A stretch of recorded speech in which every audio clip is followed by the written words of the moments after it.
Wave optics में जो सबसे पहले लाइट के वेव नेचर के बारे में जिसके द्वारा बोला गया, उस साइंटिस्ट का नाम था हाइगन।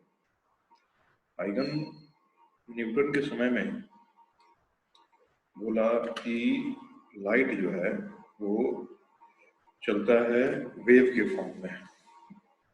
लाइट जो है वो एक जगह से दूसरी जगह ट्रेवल करता है वेव के फॉर्म में।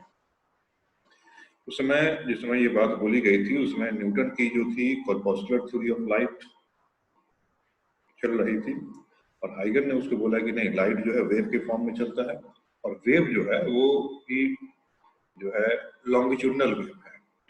लॉन्गिट्यूडनल वेव है, ट्रांसवर्स वेव नहीं, लॉन्गिट्यूडनल वेव है। और उस समय वेव के बारे में कुछ ऐसा था कि वेव जो है बिना मीडियम के चल नहीं सकता। वेव को एक जगह से दूसरी जगह ट्रेवल करना है, प्रोपेगेट करना है, तो उसको चलने के लिए मीडियम का सपोर्ट चाहिए। तो उसमें नेचुरली क्वेश्चन आया कि भाई सन से जो अर्थ पे लाइट आती है वहां तो कोई मीडियम है नहीं, फिर वहां लाइट कैसे चलता है? तो हाइगन ने बोला कि वहां मीडियम है, उस मीडियम का नाम ईथर है, काफी हाईली इलास्टिक है ना, जिसकी डेंसिटी बहुत कम है, प्लस मीडियम है, उसके थ्रू ट्रेवल करता है वो। बट उस समय कुछ कुछ चीजें जो थी वो उसको सही से डिस्क्राइब नहीं कर पाया। और दूसरा बात था कि न्यूटन ने दिया था कॉर्पस्कुलर थ्योरी ऑफ लाइट, तो न्यूटन के सामने बाकी कोई थ्योरी टिकती नहीं थी, इसलिए न्यूटन की कॉर्पस्कुलर थ्योरी ऑफ लाइट को ही पॉपुलैरिटी मिली और उसी को माना गया। लेकिन जब 1801 में ये बात है, करीब 1678 के आसपास की बात है, जब हाइगन ने अपना ये थ्योरी दिया था, वेव थ्योरी, और न्यूटन भी उसी के आसपास अपना कॉर्पस्कुलर थ्योरी दिया था। लेकिन उसमें जो फिनोमेनन थे, जो वेव के लाइट के फिनोमेनन थे, वो सारे के सारे फिनोमेनन जो है न्यूटन की कॉस्मोलॉजिकल थ्योरी से डिस्क्राइब हो जाते थे। और उसमें लाइट का जो स्पीड था वो नहीं निकल पाया था कि लाइट कितना स्पीड से चलता है। बाद में एक साइंटिस्ट आए फोकल्ट नाम के, उसने लाइट की स्पीड को एक्सपेरिमेंटली कैलकुलेट किया और बोला कि न्यूटन जो बोल गए हैं वो गलत बोल गए हैं। न्यूटन के हिसाब से लाइट जो है रेयर मीडियम में कम स्पीड से चलता है, डेंसर मीडियम में ज्यादा स्पीड से चलता है, तो वो जो है उसको उसने गलत प्रूफ कर दिया था। तो एक न्यूटन के कॉस्मोलॉजिकल थ्योरी को न मानने का वजह वहां मिल गया कि लाइट की स्पीड उसके हिसाब से मैच नहीं कर रही थी। और दूसरा 1801 में थॉमस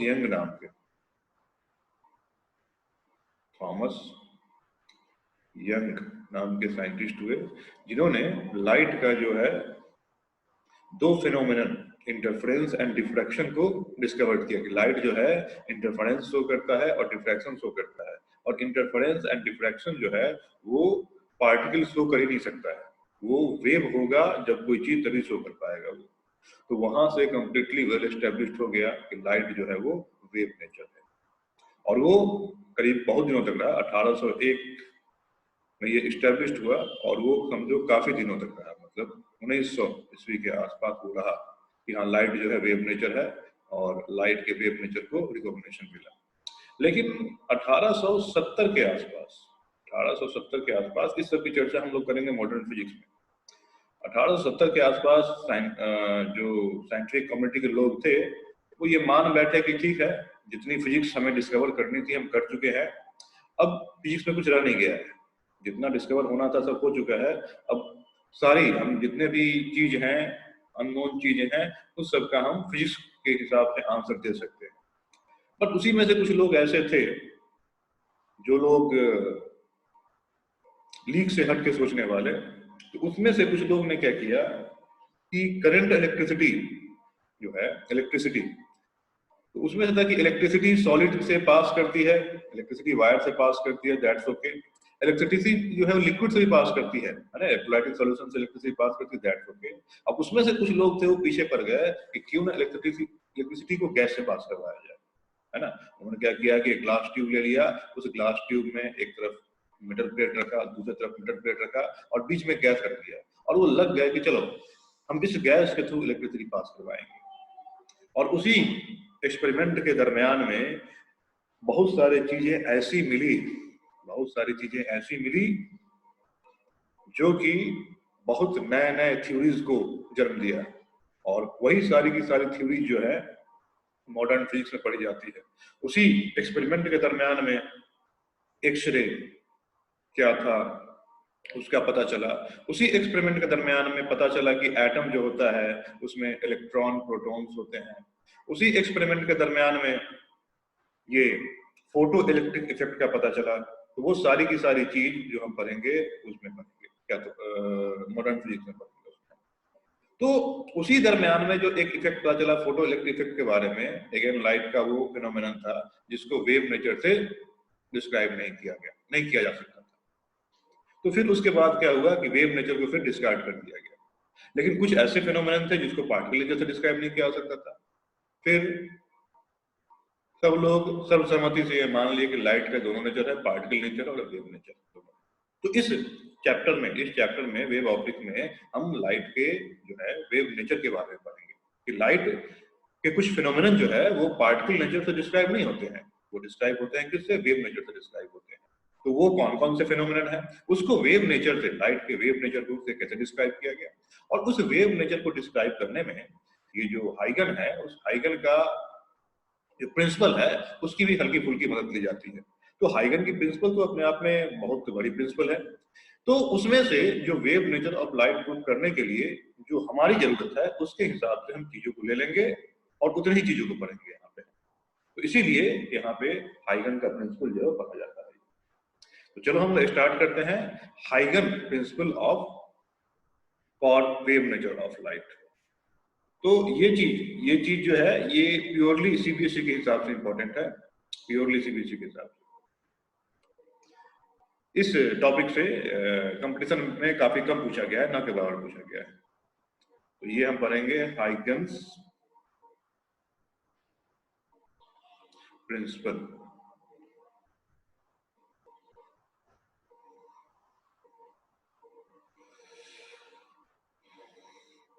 तो हाइगन ने जो अपनी प्रिंसिपल दी थी वो तो गलत हो गई।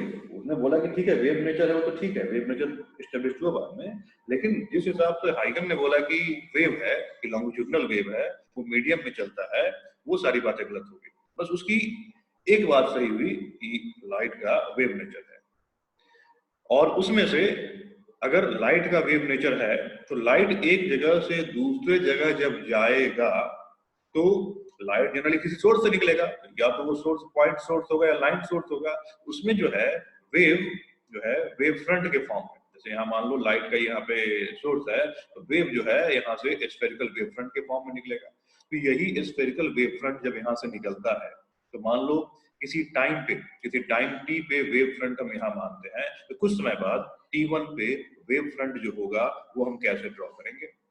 ठीक है, ये वेव फ्रंट जब किसी रिफ्लेक्टिंग मीडियम से टकराएगा और टकरा के न्यू वेव फ्रंट कैसे बनेगा उसको हम कैसे ड्रॉ करेंगे। ये वेव फ्रंट जब किसी दूसरे मीडियम में जाएगा और उस मीडियम में हम वेव फ्रंट अगर ड्रॉ करना चाहते हैं तो कैसे ड्रॉ करेंगे, इस सब की हेल्प हाइगन प्रिंसिपल से ली गई है यहाँ पे। तो यहाँ पे हम हाइगन प्रिंसिपल नहीं पढ़ने वाले हैं, हाइगन का लॉ नहीं पढ़ने वाले हैं, ये है हाइगन प्रिंसिपल। मतलब वेव फ्रंट, अगर तुम्हें किसी पर्टिकुलर टाइम टी पे वेव फ्रंट पता है तो कुछ समय बाद वेव फ्रंट किस तरीके का होगा, अगर वो नॉर्मली चल रहा है तो, या फिर किसी सरफेस से टकरा के रिफ्लेक्ट हो गया उसके बाद वेव फ्रंट किस शेप का होगा, या फिर किसी दूसरे मीडियम में चला गया उसके बाद वेव फ्रंट किस रूप का होगा, ये हमें देखना है। और प्लस उसी प्रिंसिपल पे बेस हाइगन ने जो प्रूव किया था कि law of reflection, and law of reflection को भी वेव थ्योरी से प्रूव किया जा सकता है, तो उसको भी हम हाइगन प्रिंसिपल से देखेंगे। क्या ये बातें समझ में आ रही हैं? Yes sir. Yes sir. तो ये हाइगन प्रिंसिपल हमें देता क्या है, तो हाइगन प्रिंसिपल जो है हमें एक तरीका देता है। क्या तरीका देता है कि अगर किसी टाइम पे हमको वेव फ्रंट का शेप पता है तो कुछ समय बाद वेव फ्रंट का शेप कैसा होगा। तो इसमें सबसे पहला पॉइंट लिखेंगे हाइगन principle, Huygens principle provides a geometrical method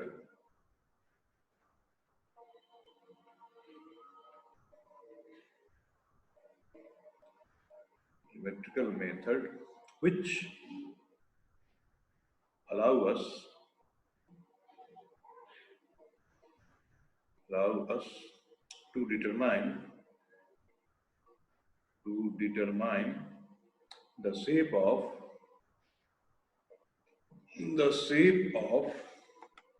wavefront at any time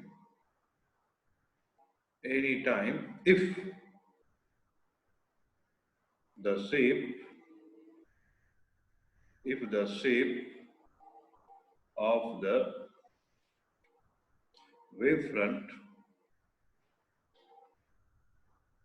wavefront at an earlier time is known.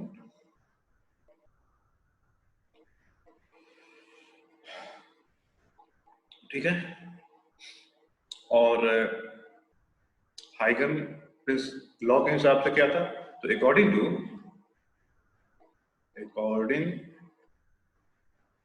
To Huygens law,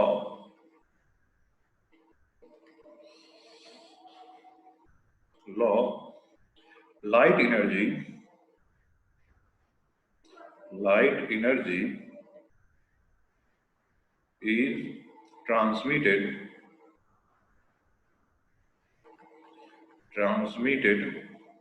in form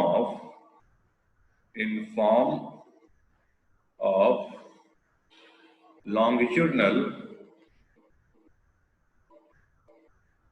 wave from light source.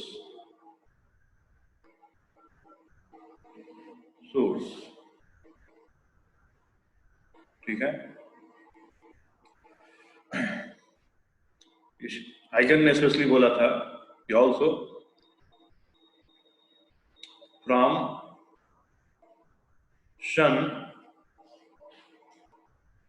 sun to earth it travels through a medium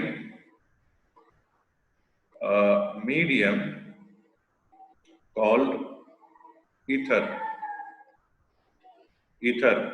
और ये ether वो नहीं होता है जो हम लोग इस्तेमाल करते हैं मेडिकल में एनेस्थीसिया देने में, बेहोश करने में, वो ईथर नहीं है, दूसरा ईथर है। एंड ईथर के बारे में बोला गया कि ether is transparent comma very dilute and highly elastic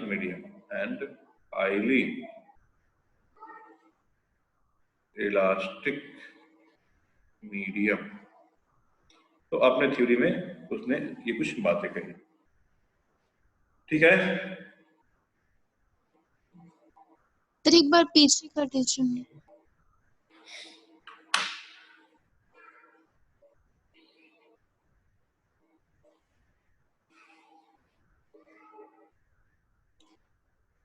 हो गया सर।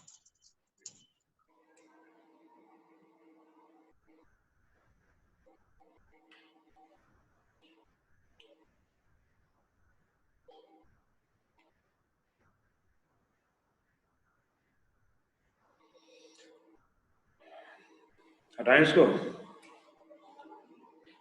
Yes sir. ओके। अब हाइगन ने क्या तरीका दिया वेव फ्रंट ड्रॉ करने का? देखो, हाइगन बोला कि अगर तुम्हारे पास किसी टाइम पे वेव फ्रंट जो है, अगर तुमको उसका शेप पता है, जैसे मान लो यहाँ पे हम दो वेव फ्रंट लेते हैं, एक प्लेन वेव फ्रंट लेते हैं और एक स्फेरिकल वेव फ्रंट लेते हैं। तो प्लेन वेव फ्रंट को या तो इस तरीके से हम ड्रॉ करेंगे, एक प्लेन के फॉर्म में ड्रॉ करेंगे प्लेन वेव फ्रंट को इस तरीके से, या फिर इसके इक्विवेलेंट हम एक लाइन लिख देंगे। प्लेन वेव फ्रंट को बस एक लाइन से रिप्रेजेंट कर देंगे कि ये प्लेन वेव फ्रंट हो गई। एंड स्फेरिकल वेव फ्रंट को सर्किल के फॉर्म में रिप्रेजेंट कर देंगे। इस तरीके से ये मान लो स्फेरिकल वेव फ्रंट है। तो उसने बोला कि अगर मान लो किसी टाइम टी पे प्लेन वेव फ्रंट कहाँ से आ रहा होगा, तो प्लेन वेव फ्रंट जो होगा, मान लो ये पॉइंट सोर्स इससे बहुत दूर है, वहां से प्लेन वेव फ्रंट आ रहा है। और स्फेरिकल वेव फ्रंट क्या होगा कि ये पॉइंट सोर्स होगा, ये मान लो सोर्स ऑफ लाइट है, सोर्स ऑफ लाइट, ठीक है। तो बोला कि अगर ये है तुम्हारे पास सम टाइम टी पे वेव फ्रंट तुमको ये है, अब ये वेव फ्रंट कुछ समय बाद कैसा होगा वो हम कैसे निकालेंगे। तो उसने बोला ये कि ये जो वेव फ्रंट है, इस वेव फ्रंट पे जितने भी पॉइंट्स होंगे वो पॉइंट्स अब एक सेकेंडरी वेव के सोर्स की तरह बिहेव करेंगे। मतलब अगर इस पे हम कुछ पॉइंट्स ले लें, इस पे मान लो एक पॉइंट मैंने यहाँ ले लिया, एक पॉइंट यहाँ ले लिया, एक पॉइंट यहाँ ले लिया, ये एक पॉइंट, ऐसे करके कुछ पॉइंट्स मैंने चूज कर लिए इस तरीके से, ठीक है। इस तरीके से कुछ पॉइंट मैंने चूज कर लिया। तो इसमें जितने भी पॉइंट्स होंगे, इस वेव फ्रंट पे जितने भी पॉइंट्स होंगे, वो क्या करेंगे, वो एक सोर्स की तरह बिहेव करेंगे, उसको हम लोग सेकेंडरी सोर्स बोलेंगे, ठीक है। अब सपोज करो कि ये एक सोर्स है, तो ये इस टाइम टी से यहां से जो वेव फ्रंट जनरेट करना शुरू करेगा, वो वेव फ्रंट कैसा होगा, स्फेरिकल होगा, सिलेंड्रिकल होगा कि प्लेन होगा। ये जो यहां हम एक पॉइंट चूज किए हैं, वो कैसा वेव फ्रंट जनरेट करेगा, स्फेरिकल। तो हम मान लो कि ये टाइम टी पे है, और next time T plus delta T पे वेव फ्रंट कैसा होगा ये हम निकालना चाहते हैं, ठीक है। और वेव फ्रंट किस रफ्तार से आगे बढ़ता है, लाइट के स्पीड से। तो यहाँ जो उसकी रफ्तार होगी आगे बढ़ने की, वो लाइट के स्पीड से होगी। तो यहाँ हम सपोज करो कि डेल्टा टी समय बाद एक वेव फ्रंट ऐसा जनरेट करते हैं, ठीक है। डेल्टा टी टाइम बाद एक वेव फ्रंट ऐसा जनरेट करते हैं कि एक वेव फ्रंट जनरेट हुआ होगा और फिर डेल्टा टी टाइम में यहाँ तक पहुंच गया होगा। तो ऐसा ही वेव फ्रंट सब जनरेट करेगा, ऐसा ही वेव फ्रंट जो है ये सब जनरेट करेगा। जितना भी सोर्स यहाँ पे लिया है ना, वो सब के सब, यहाँ तो हम कुछ ही सोर्स लिए हैं, यहाँ समझ सकते हो कि इनफाइनाइट नंबर ऑफ पॉइंट्स होंगे, और वो सब के सब जो है इसी तरह का वेव फ्रंट जनरेट करेंगे, और वो वेव फ्रंट लाइट के स्पीड से आगे बढ़ते जाएगा। जैसे मान लो एक हमने यहाँ पे ले लिया, एक हमने इसको यहाँ पे ले लिया, समझ रहे हो ना। तो इसी तरह का वेव फ्रंट जो है ये हर एक सोर्स जनरेट करेगा। ये चीज क्लियर है कि नहीं? सर ये भी छोटे छोटे स्फीयर ही है ना? एक आदमी बोलो क्या? ये जो छोटे छोटे स्फीयर ही है ना? हाँ, ये स्फीयर ही है, छोटे छोटे स्फीयर है। मतलब ये जिसके सेंटर, जो इसके सेंटर पे है, अब वो लाइट सोर्स की तरह बिहेव करेगा, और ये अब wave front spherical wave front generate करेगा। वो हर एक सोर्स जो है स्फेरिकल वेव फ्रंट जनरेट करेगा। जैसे मान लो ये मैंने एक सोर्स लिया यहाँ पे, तो ये भी क्या करेगा, ये भी एक वेव फ्रंट जनरेट करेगा, और डेल्टा टी टाइम में ये वेव फ्रंट हर एक डायरेक्शन में कितना आगे बढ़ जाएगा। ये डेल्टा टी टाइम में यहाँ पे मान लो है ना, तो सी इंटू डेल्टा टी हो जाएगा कि नहीं हो जाएगा सर? लेकिन सोर्स के बीच में जा और उसका वेव फ्रंट फिर सोर्स की तरह एक्ट करने लगा। हाँ, उसका वेव फ्रंट का उसके वेव फ्रंट पे जो हर एक पॉइंट होगा वो सोर्स की तरह एक्ट करेगा। ये हाइगन हो गया, ठीक है। तो फिर ये सर क्या, बोलो सर, फिर इसका जो वेव फ्रंट बनेगा जो छोटे छोटे स्फीयर का बना है, फिर वो भी सोर्स कनेक्ट करेगा। अब सुनो ना, अभी बताते हैं ना कि अब नेक्स्ट वेव फ्रंट कैसे जनरेट होगा, उसी का तरीका। तो बोला कि अगर तुमको टाइम टी पे तुमको ये वेव फ्रंट मिला है ना, टाइम टी पे मैंने जो ये स्फीयर ड्रॉ किया है ब्लैक कलर से, ये वेव फ्रंट है, और तुमको ये wave front time T plus delta T में कैसा हो जाएगा ये अगर बताना है, तुम क्या करो, इस वेव फ्रंट पे आने वाले जितने भी पॉइंट्स हैं उन पॉइंट को मानो अब सोर्स। तो ये होगा प्राइमरी सोर्स, ये मेन सोर्स जो है ये है प्राइमरी सोर्स, ये है प्राइमरी सोर्स।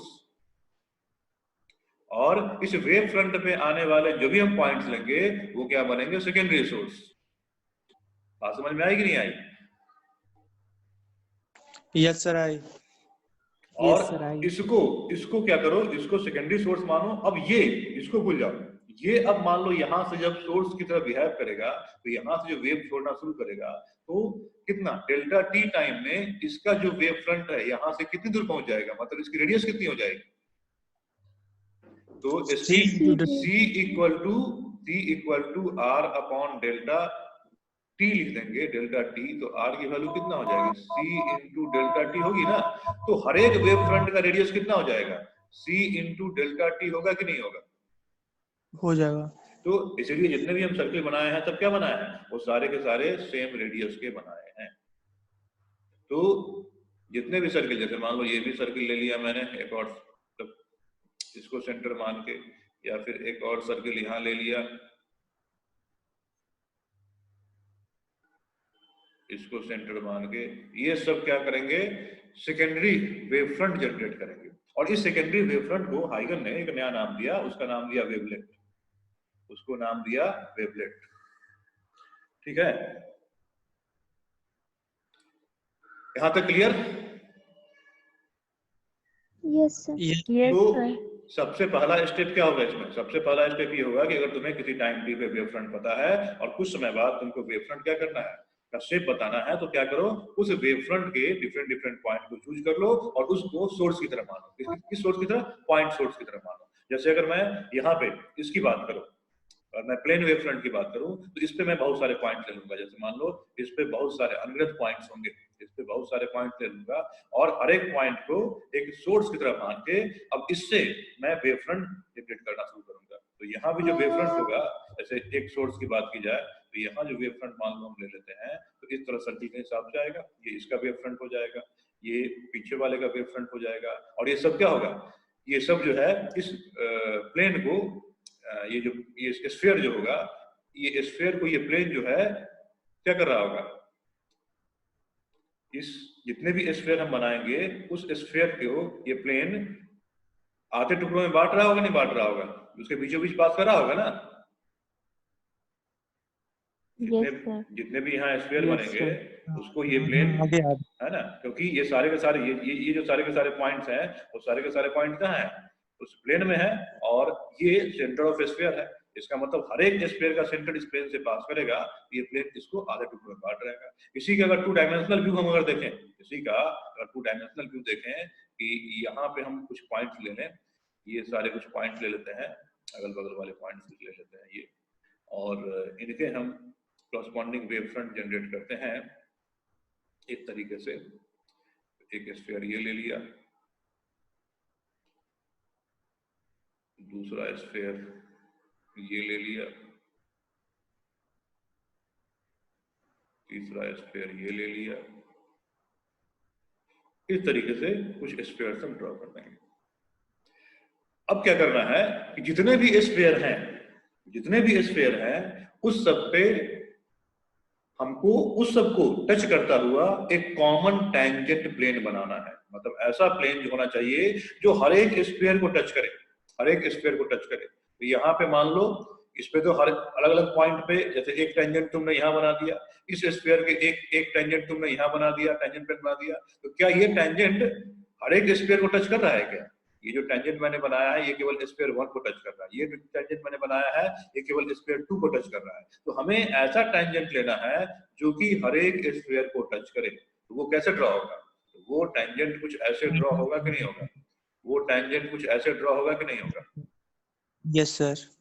ठीक है, तो फिर अगर तुमको कुछ समय बाद अगर वेव फ्रंट निकालना है, वेव फ्रंट किस फॉर्म का होगा, तो जितने भी तुमने अभी उस पॉइंट सोर्स से वेव फ्रंट बनाए हैं उस वेव फ्रंट को घेरता हुआ एक ऐसा टेंजेंट प्लेन ड्रॉ करोगे जो कि हर एक वेव फ्रंट को टच करेगा, और वही जो शेप बन के आएगा वो मान लो ये टी समय पे वेव फ्रंट है, तो ये टी प्लस डेल्टा टी समय पे वेव फ्रंट हो जाएगा। और यहाँ से देख सकते हो ये डिस्टेंस चाहे ये डिस्टेंस चाहे ये डिस्टेंस, अगेन कितना हो जाएगा, सी इंटू डेल्टा टी हो जाएगा। तो ये हम कहेंगे ये क्या है, ये है wave front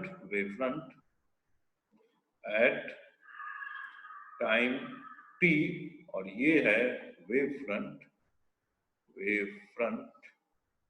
at time T plus delta T. उसी तरह अगर मुझे यहाँ पे ड्रॉ करना है तो यहाँ पे मैं एक ऐसा स्फीयर लूंगा, एक ऐसा स्फीयर जो कि हर एक को टच करके निकले, हर एक को यहाँ से क्या करे, टच करके निकले।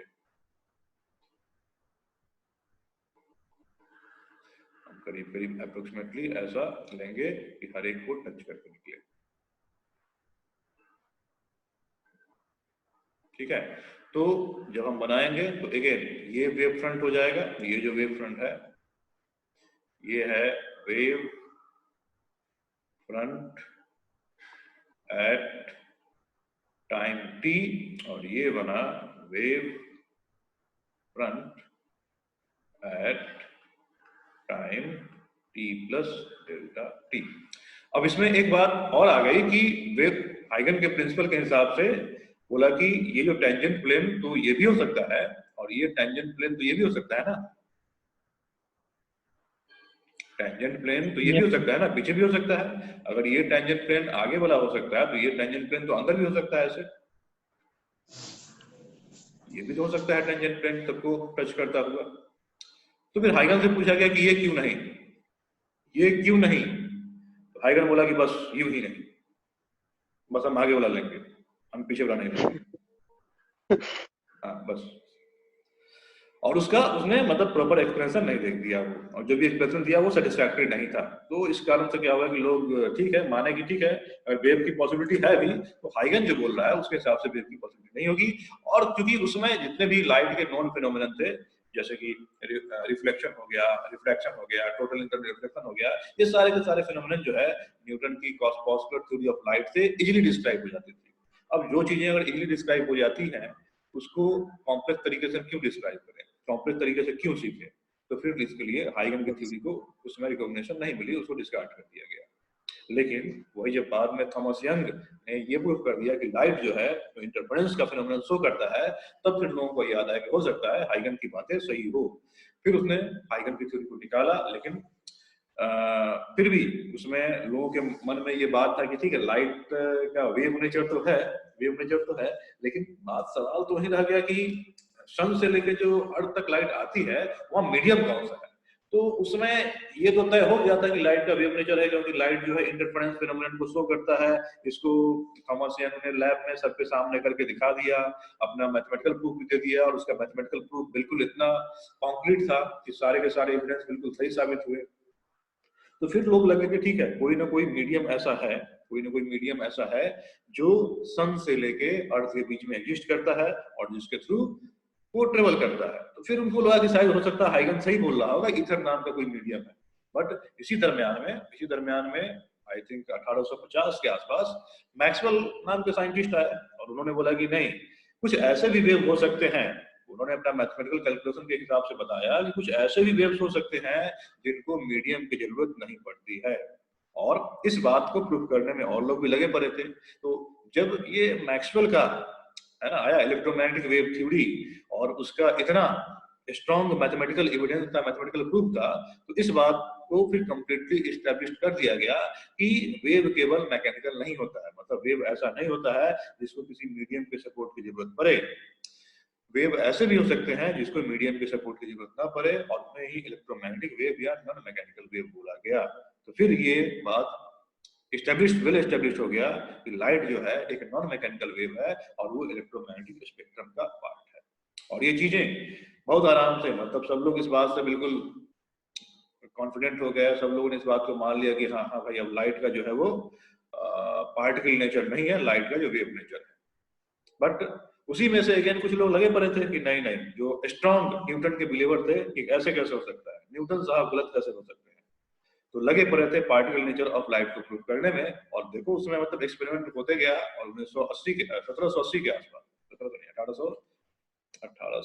के आसपास, 1870 के आसपास वही जो कैथोड रेज ट्यूब, सबसे फेमस एक्सपेरिमेंट है ना, मॉडर्न फिजिक्स के हिस्ट्री का सबसे फेमस एक्सपेरिमेंट था कैथोड रे ट्यूब एक्सपेरिमेंट। और कह लो कि हमारी जिंदगी बर्बाद करने का सबसे बड़ा एक्सपेरिमेंट था ये कैथोड रे ट्यूब, जो है ह्यूमन लाइफ को बर्बाद करने का सबसे बड़ा एक्सपेरिमेंट था। क्यों?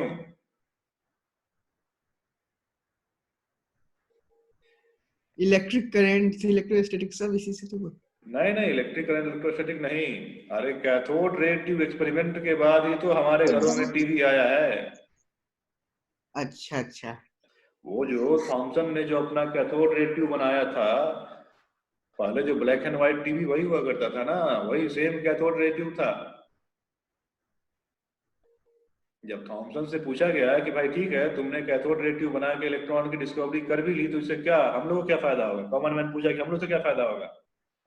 तो थॉमसन भविष्यवाणी कर दिया था कि तुमको ऐसा एक डिवाइस मिलेगा इससे ना, जिससे तुम ऐसे जिंदगी में उलझोगे फिर निकल नहीं पाओगे। और वहां से फिर टीवी, वही सीआरटी मॉनिटर वाला टीवी, फिर आगे और इवोल्यूशन हुआ और आगे बढ़ा, तो अब देखते हो सबके हाथ में टीवी आ गया है मोबाइल फोन के फॉर्म में। Yes sir. तो ये वही कैथोड रे ट्यूब एक्सपेरिमेंट का देन है। अगर ये नहीं हुआ रहता तो शायद अभी इस चीज को आने में लेट होता, इतनी जल्दी नहीं आता। ठीक, और यहाँ वही बस उस सवाल के जवाब, ये कैथोड रे ट्यूब का एक्सपेरिमेंट जो है बस कुछ बदमाश लोगों के, बदमाश साइंटिस्ट के हरकतों का नतीजा है ये, कि जब वायर से करंट पास हो ही रहा था, सॉलिड ऑब्जेक्ट से करंट पास हो ही रहा था, लिक्विड से भी करंट पास हो ही रहा था, तो गैस से पास कराने की क्या जरूरत थी? और वही गैस से जो करंट है ना, गैस से जो करंट पास कराया, तो ये सारी चीजें निकल के आई हमारे साथ। ओके, तो आई थिंक समझ में आ गया होगा तुमको हाइगन प्रिंसिपल क्या है। हाइगन प्रिंसिपल हमें क्या देता है कि अगर किसी टाइम टी पे तुम्हें वेव फ्रंट का शेप पता है, तो कुछ समय बाद वेव फ्रंट का शेप कैसा होगा। अब इस चीज में ध्यान रखना है कि हमेशा जो है वेव फ्रंट सोर्स से अवे लिया जाएगा, सोर्स के नजदीक नहीं लिया जाएगा। मतलब सोर्स के अवे डायरेक्शन में लिया जाएगा, फॉरवर्डिंग डायरेक्शन में लिया जाएगा, बैकवर्ड डायरेक्शन में लिया जाएगा। और यहाँ से अगर हम रे ऑफ लाइट को दिखाएं, रे ऑफ लाइट, तो रे ऑफ लाइट क्या हो जाएगा? इस तरीके से रे ऑफ लाइट होगा, जो वेव फ्रंट के क्या माना जाएगा? परपेंडिकुलर माना जाएगा। ये चीज क्लियर है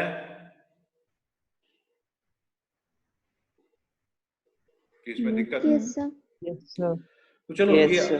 ये अब तुमको सीबीसी में लिखने आएगा कि हाइगन प्रिंसिपल के हिसाब से वेव फ्रंट कैसे जनरेट करते हैं, इनको शब्दों में लिखिए और एग्जाम्पल के साथ समझाइए।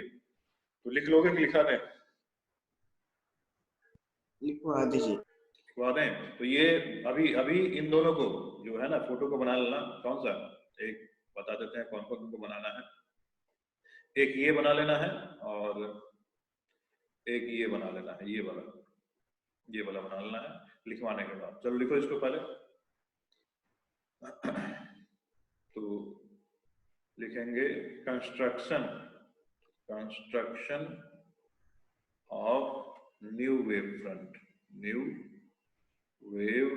Front using Huygens principle. और ये हाइगन हम लोग बोल देते हैं, लेकिन ये प्रोनाउंसिएशन तो कुछ और है, इसका प्रोनाउंसिएशन कुछ और है, बट हम लोग हाइगन बोल देते हैं।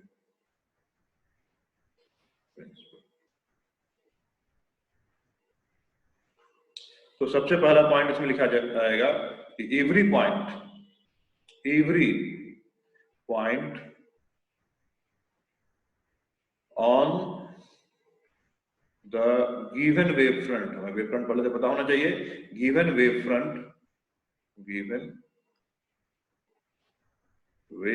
Front acts as source। कौन सा सोर्स होगा? Secondary source.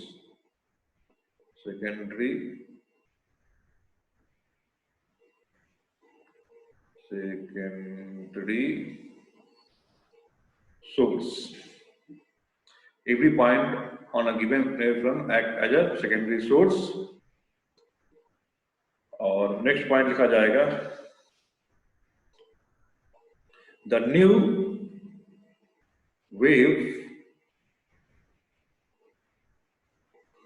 or disturbance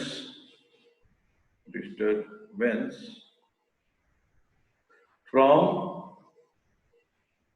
each secondary source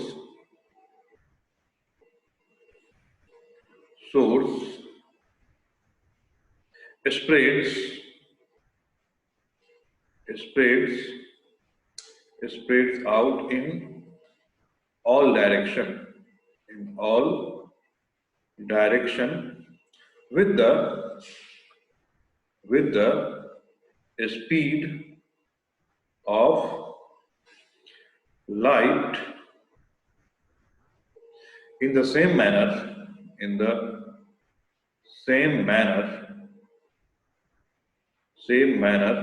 as the original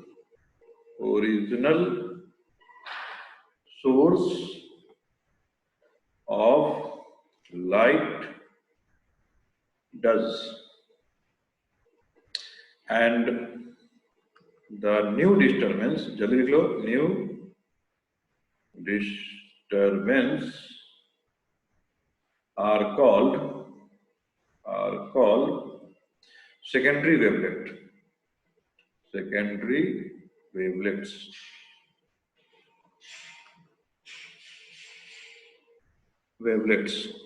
चलो इसको लिखो जल्दी से.